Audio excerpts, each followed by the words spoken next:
Hello everybody, अस्सलाम वालेकुम। Welcome to future का मंजन। तो आज की वीडियो के अंदर हम पढ़ने जा रहे हैं theoretical yield and actual yield and percentage yield. तो लेक्चर को शुरू करने से पहले वीडियो को लाइक कर लें और चैनल को सब्सक्राइब भी कर लें। तो और अगर आपको ऑनलाइन क्लासेस चाहिए तो आप व्हाट्सएप के नंबर के ऊपर कॉन्टैक्ट करें, आपको ऑनलाइन क्लासेस प्रोवाइड की जाएंगी। तो चलिए लेक्चर को शुरू करते हैं। अब थ्योरेटिकल यील्ड क्या होता है, पहले हम वो समझते हैं, फिर एक्चुअल समझेंगे, फिर परसेंटेज यील्ड को हम समझेंगे। थ्योरेटिकल यील्ड क्या होता है, वो अमाउंट ऑफ प्रोडक्ट। सही है, मैंने कुछ रिएक्टेंट को आर लिखता हूँ मैं यहाँ पर रिएक्टेंट, और मुझे एक प्रोडक्ट मिला।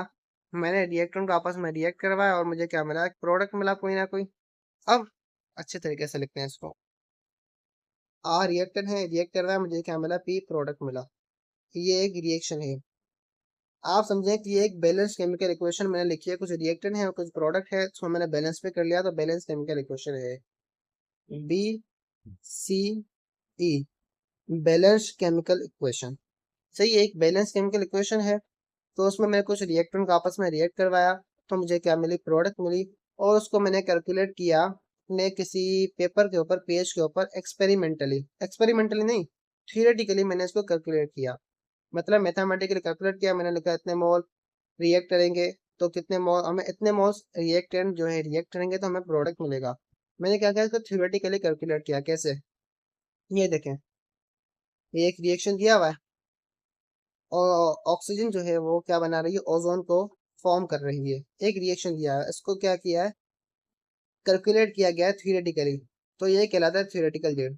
थियोरेटिकली जो भी हमें ओजोन मिली, जो भी ओजोन क्या प्रोडक्ट है, सही है, ओजोन क्या प्रोडक्ट है, तो हमें थियोरेटिकली जो भी प्रोडक्ट मिलेगा वो कहलाएगा थियोरेटिकल जेड। जेड का मतलब होता है प्रोडक्ट, प्रोडक्टिविटी, सेम थिंग। सही है, थियोरेटिकली किसी भी बैलेंस केमिकल इक्वेशन के अंदर हमें जो भी प्रोडक्ट मिलता है वो कहलाता है थियोरेटिकल जेड। देखिए यहाँ पर भी लिखा हुआ है द अमाउंट ऑफ प्रोडक्ट, और एक मिनट यहाँ से लिखें, the amount of product is calculated from balance chemical equation is called theoretical yield। मतलब किसी भी बैलेंस केमिकल इक्वेशन की मदद से हमें जो प्रोडक्ट मिलता है उसे हम कहते हैं थियोरेटिकल यील्ड। तो आप ये वाले डेफिनेशन लिख सकते हैं थियोरेटिकल यील्ड की। अब हम चलते हैं एक्चुअल यील्ड क्या होता है। देन हम डिफरेंस भी पढ़ेंगे इन दोनों का, आपस में डिफरेंस क्या और फर्क क्या होता है दोनों के अंदर, वैल्यू के अंदर। अब एक्चुअल यील्ड क्या होता है, अमाउंट ऑफ, यहाँ से नहीं, यहाँ से, quantity of product produced experimentally in a chemical reaction is called actual yield। मतलब वो क्वांटिटी प्रोडक्ट की, सही है, प्रोड्यूस हो एक्सपेरिमेंटली किसी भी केमिकल इक्वेशन के अंदर से हम कहते हैं एक्चुअल यील्ड। जैसे मैंने कुछ फला रिएक्शन रिएक्टेंट को रिएक्ट करवाया, मुझे फला प्रोडक्ट मिला। अब इसको मैंने एक्सपेरिमेंट परफॉर्म किया इसका, मतलब लैब के अंदर मैंने सचमुच में रिएक्टेंट लिए, उसको आपस में मिक्स करवाया और मुझे जो प्रोडक्ट मिला उस प्रोडक्ट को हम कहेंगे एक्चुअल यील्ड। क्या कहेंगे, एक्चुअल यील्ड। मतलब एक्सपेरिमेंटली आप परफॉर्म करें उस रिएक्शन को, तो जो प्रोडक्ट मिलेगा आपको, उसकी जो क्वांटिटी होगी उसे हम कहेंगे एक्चुअल यील्ड। अब एक और बात, एक्चुअल यील्ड जो होती है, ACTUAL, एक्चुअल यील्ड जो होती है उसका एक और भी नाम होता है जिसे हम कहते हैं प्रैक्टिकल यील्ड।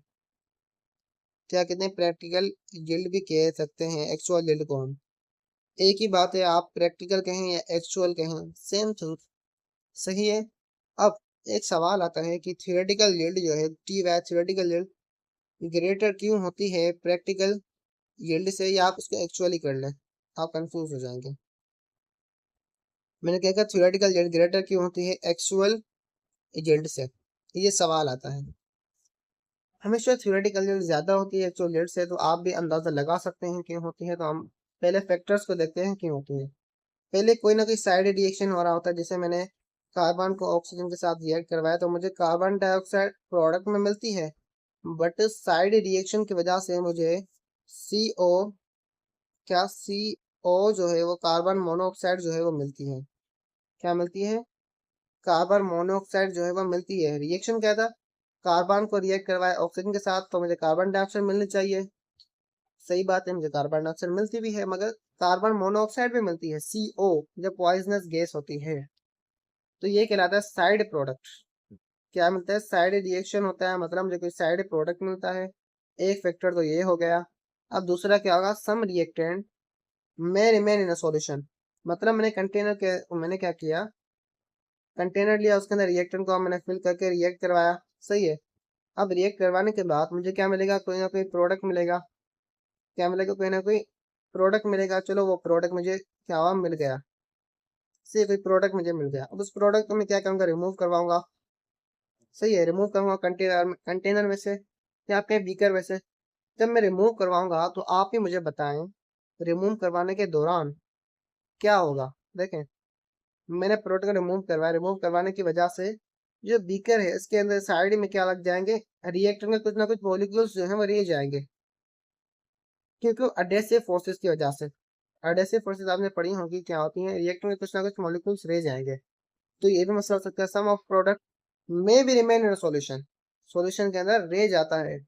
ये भी मसला हो गया। चलो एक और फैक्टर को हम देखते हैं क्या हो सकता है। एक और मसला ये है कि रिएक्शन में बी स्टॉप्ड बिफोर कोलिजन। क्या हो जाएगा, कोलिजन ही कंप्लीशन। कंप्लीशन मतलब पूरा होने से पहले। बिफोर कंप्लीशन मतलब पूरा होने से पहले जो है रिएक्शन क्या हो जाएगा, स्टॉप हो जाता है। कभी कभी किसी किसी रिएक्शन में हो जाता है कि आपने रिएक्शन को रिएक्ट करवाया और मुझे जो प्रोडक्ट मिला वो मिल तो गया, मगर जो रिएक्शन है वो अभी भी कुछ रहते हैं, अभी भी रिएक्ट कर सकते हैं, खुद अपने आप से खुद भी अभी रिएक्ट कर सकते हैं। तो ये मसला हो सकता है जब रिएक्शन जो है स्टॉप हो जाता है। तो इस मसले, ये थर्ड पॉइंट, इसकी वजह से भी क्या होता है, थियोरेटिकल यील्ड जो होता है टी वाई वो ज्यादा होता है प्रैक्टिकल यील्ड के। अब मैं एक और बात करता हूँ, जो इफिशिएंसी होती है। क्या इफिशिएंसी जो होती है किसी भी रिएक्शन की, क्या किसी भी रिएक्शन की इफिशिएंसी जो होती है वो हमें बताता है परसेंटेज यील्ड। परसेंटेज यील्ड की बात हम कर रहे हैं अभी। परसेंटेज यील्ड क्या बताता है, इफिशिएंसी के बारे में बताता है। परसेंटेज यील्ड हमें क्या बताता है, इफिशिएंसी के बारे में बताता है। किसी भी ये परसेंटेज यील्ड जो है वो हमें एफिशिएंसी के बारे में बताएगा, किसी भी केमिकल रिएक्शन की। अब कैसे बताएगा, पहले उसका फॉर्मूले की डेफिनेशन देखें, यहाँ से लेके यहाँ तक। Percentage yield is 100 times the ratio of actual yield to the theoretical yield. Ratio होता है एक्चुअल यील्ड को आप थ्योरेटिकल यील्ड के साथ डिवाइड करें और 100 के साथ मल्टीप्लाई करें, तो जो हमें वैल्यू मिलेगी वो कहलाएगी परसेंटेज यील्ड। आया समझ में। अब इफिशिएंसी से क्या मुराद है बेटा, देखिए कोई भी सिस्टम, कोई भी चीज जो है, कोई भी सिस्टम जो है या कोई चीज जो है, कोई मशीन जो है, वो कितना प्रोडक्ट को जो है फॉर्म करती है लेस या मिनिमम वैक्स की वजह से, मिनिमम के साथ। मतलब या आप इसको छोड़े, ये बात समझे, एफिशिएंसी मतलब क्या, कोई भी केमिकल रिएक्शन कितना ज्यादा प्रोडक्ट को प्रोड्यूस कर सकता है एक्सपेरिमेंटली, वो उसकी कहलाती है एफिशिएंसी। मतलब आपने कोई रिएक्शन करवाया, वो कितना ज्यादा करीब है, उसका जो एक्चुअल यील्ड जो है वो कितना ज्यादा करीब है, उसका जो एक्चुअल यील्ड जो है वो कितना ज्यादा करीब है उसके थ्योरेटिकल यील्ड से, तो वो कहलाती है उस केमिकल रिएक्शन की एफिशिएंसी।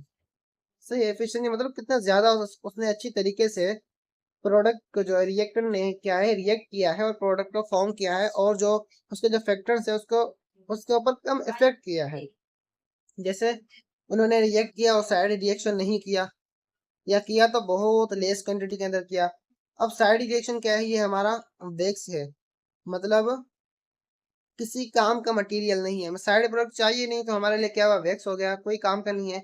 तो मतलब उसने क्या किया, साइड प्रोडक्ट को कम प्रोड्यूस किया, और जो हमें मेन प्रोडक्ट जो है वो ज्यादा प्रोड्यूस किया, वो चीज कहलाती है एफिशिएंसी। मतलब कितनी ज्यादा प्रोडक्टिविटी होगी लेस वैक्स के अंदर, समझ में आया बात, वो कहलाती है एफिशिएंसी। अब ये जो एफिशिएंसी रिएक्शन की वो हमें ये फॉर्मूला बताएगा, जितना ज्यादा होगा परसेंटेज यील्ड पी वाई, जितना ज्यादा होगा एफिशिएंसी उतनी ज्यादा होगी किसी भी केमिकल रिएक्शन की। तो ये था आज का कॉन्सेप्ट। एग्जाम्पल भी आप देख लें, एग्जाम्पल एक दिया हुआ है, तो मैं आपको जल्दी जल्दी से क्या करता हूँ इसके बारे में आपको बता देता हूँ। अब आपको क्या कहा जा रहा है कि आप कैलकुलेट करें परसेंटेज यील्ड ओजोन जो है वो प्रोड्यूस हो रही है 3 ग्राम ऑक्सीजन में से। अब एक्चुअल यील्ड हमें ये दी हुई है। अब हम देखेंगे कि एक्चुअल यील्ड ज्यादा है और एक्चुअल यील्ड कितनी कम है थियोरेटिकल यील्ड से। सही है, फिर उसका हम परसेंटेज देखेंगे, परसेंटेज जो होती है वो क्या आती है। तो रिएक्शन हमने लिखा बैलेंस है। अब मोलर मास ऑफ इसका ओजोन का 48 होता है, ऑक्सीजन का 10 होता है। आपको कैलकुलेट करना मैंने सिखा दिया है, आपको आता है कैलकुलेट करना। सही है। अब मैंने मॉल्स निकाल लिए ऑक्सीजन के, 0.312 मिले। हम देखते हैं इस स्टैंडर्ड इक्वेशन में से, क्या स्टैंडर्ड इक्वेशन को हम लेते हैं। 3 मोल्स रिएक्ट कर रहे हैं ऑक्सीजन के, 2 मोल्स ऑक्सीजन बना रहे हैं। 3 moles of oxygen give 2 moles of ozone. अब हमें क्या चाहिए, अब 1 की अगर हम बात करें तो 3 यहाँ पर मल्टीप्लाई कर रहा है तो इज इक्वल टू के क्या साइड क्या जगह करेगा, डिवाइड करेगा। तो 1 mole of oxygen 2/3 moles of ozone हमें मिलेंगे। सही है। अब हमें क्या चाहिए, 0.314 मोल है। कितने मोल है हमारे पास, 0.312 मोल्स हैं ऑक्सीजन के। तो हम वो चेक करेंगे कि कितने मॉल्स ओजोन को प्रोड्यूस कर रहे हैं, क्योंकि हमारे पास 10 ग्राम दिया हुआ है ऑक्सीजन, उसके हमें मॉल्स कैलकुलेट कर लिए। अब वही मॉल्स हम देखेंगे कि कितने मॉल्स ऑफ ओजोन के प्रोड्यूस कर रहे हैं। तो इसके अंदर हम क्या करेंगे, बोथ साइड मल्टीप्लाई कर देंगे 0.3125 को। तो हमें क्या मिलेगा, ये आंसर मिलेगा, ये वाला मिलेगा। देखें, मैंने बोथ साइड मल्टीप्लाई कर लिया। आप यहाँ पे देख सकते हैं कि मैंने मल्टीप्लाई किया तो ये 1 है तो 1 तो हट जाएगा, तो ये आ गया। और 10/32 के साथ मैंने इसको मल्टीप्लाई कर दिया।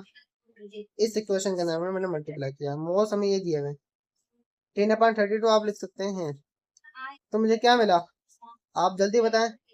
मैंने बहुत साइड मल्टीप्लाई कर दिया इस इक्वेशन के अंदर, मुझे क्या मिला, मोल्स 0.23208। यहाँ पर मैंने 10/32 क्या लिखा है,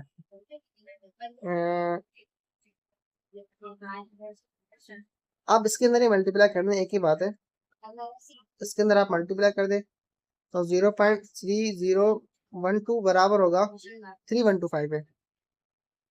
0.3125 हमें कितने मोल्स देंगे, 2/3 इंटू 0.3125। तो इसका जो भी आंसर आएगा वो बराबर होगा इस आंसर के, 0.208 के बराबर होगा। इन्होंने ये 10/32 पता नहीं क्यों लिखा है, कैसे लिखा है, वो मैं आपको मैं देखूंगा बाद में। तो आप ऐसे ही कर ले, इस इक्वेशन के अंदर आप बहुत सारे मल्टीप्लाई करें, जो भी इस साइड के ऊपर आपको आंसर मिले वो कहलाएगा ओजोन का प्रोडक्ट। तो मुझे 0.328 मिला ओजोन का प्रोडक्ट। तो आप देखें कि मास ऑफ ओजोन कितना हो गया, 10 ग्राम हो गया। मोल्स को मैंने कन्वर्ट कर लिया ग्राम के अंदर, 10 ग्राम। अब उसका मैंने एक्चुअल यूनिट निकाला, एक्चुअल यूनिट मुझे क्या मिला था, पीछे हमें दिया हुआ है एक्चुअल यूनिट, मैं आपको दिखा रहा हूँ। ये देखें एक्चुअल यूनिट क्या दिया हुआ है मुझे, ये एक्चुअल यूनिट दिया हुआ है। सही है। अब ये जो एक्चुअल यील्ड है इसको आप देखें, और नीचे जो है हमें क्या मिला है, थियोरेटिकल यील्ड जो है वो क्या मिला है मुझे, नीचे जो थियोरेटिकल यील्ड मिला है ये वाला, इसको आप देखें। थियोरेटिकल 10 मिला है, एक्चुअल मुझे क्या मिला है, एक मिनट, एक्चुअली मुझे क्या मिला है 0.105 ग्राम। और उसका परसेंटेज यील्ड मैंने निकाला फॉर्मूले के मुताबिक, तो क्या मिला 10.5 10.05 10.05% यील्ड मिला। अब यहाँ पर आप देख सकते हैं कि ये जो थियोरेटिकल यील्ड है ये ज़्यादा है, और जो प्रैक्टिकल यील्ड जो है वो क्या है, कम है। मतलब T Y greater than P dot Y से, थियोरेटिकल यील्ड बराबर है, ग्रेटर देन है प्रैक्टिकल यील्ड से। तो मिलते हैं नेक्स्ट वीडियो के अंदर, तब तक के लिए गुड बाय।